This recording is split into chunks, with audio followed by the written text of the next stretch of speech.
گاؤں کی سنسان گلیوں میں شام اتر رہی تھی۔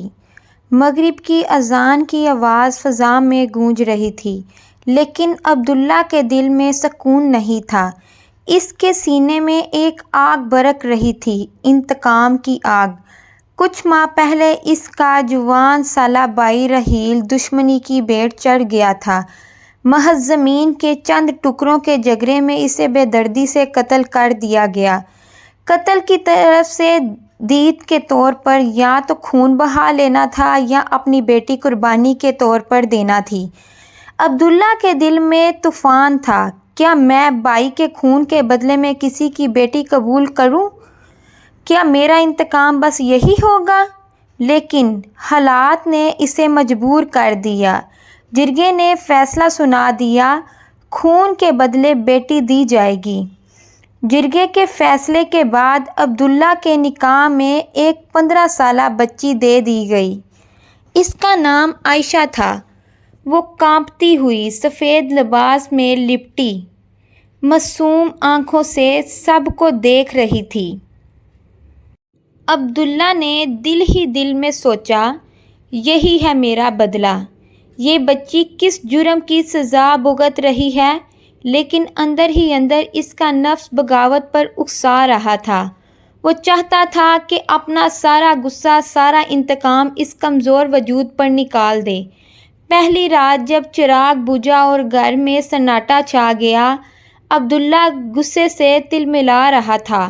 وہ عائشہ کی آنکھوں میں بے بسی دیکھ کر مزید برک اٹھا۔ اس کے دماغ میں صرف ایک ہی خیال تھا، میں اپنا غصہ اس پر اتاروں گا تاکہ میرے دل کی آگ ٹھنڈی ہو سکے۔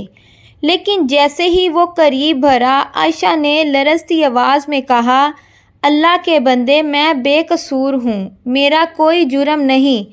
اگر تم مجھے ستاؤ گے تو قیامت کے دن میرا رب تم سے پوچھے گا۔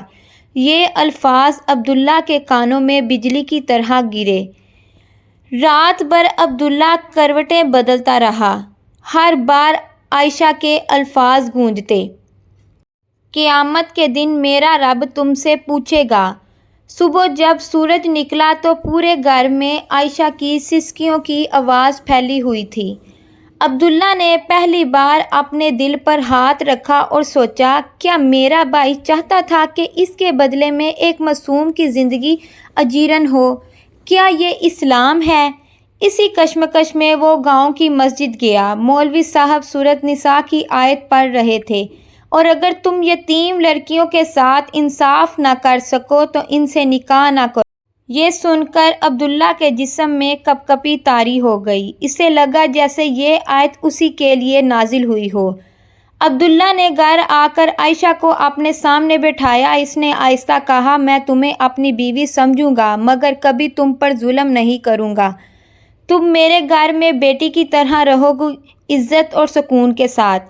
عائشہ کی آنکھوں سے آنسو بہہ نکلے۔ اس نے اللہ کا شکر ادا کیا۔ وقت گزرتا گیا۔ عبداللہ کے دل کی کرواہٹ کم ہونے لگی۔ وہ مسجد میں زیادہ وقت گزارنے لگا، قرآن پڑھنے لگا۔ عائشہ نے اپنی معصومیت اور سلیقے سے اس کے گھر کو جنت بنا دیا۔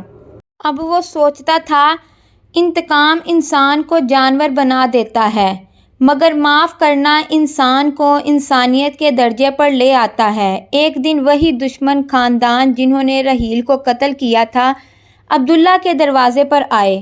وہ کانپ رہے تھے۔ انہوں نے کہا، ہم اپنی غلطی مانتے ہیں، ہمیں معاف کر دو۔ عبداللہ کے سامنے موقع تھا، چاہتا تو ان سب کو برباد کر دیتا، مگر اس نے قرآن کی وہ آیت یاد کی، جو معاف کر دے اور صلح کر لے، اس کا اجر اللہ کے ذمہ ہے۔ اس نے ان کی طرف دیکھا اور کہا، میں نے تمہیں معاف کیا تاکہ میرا رب بھی مجھے معاف کر دے۔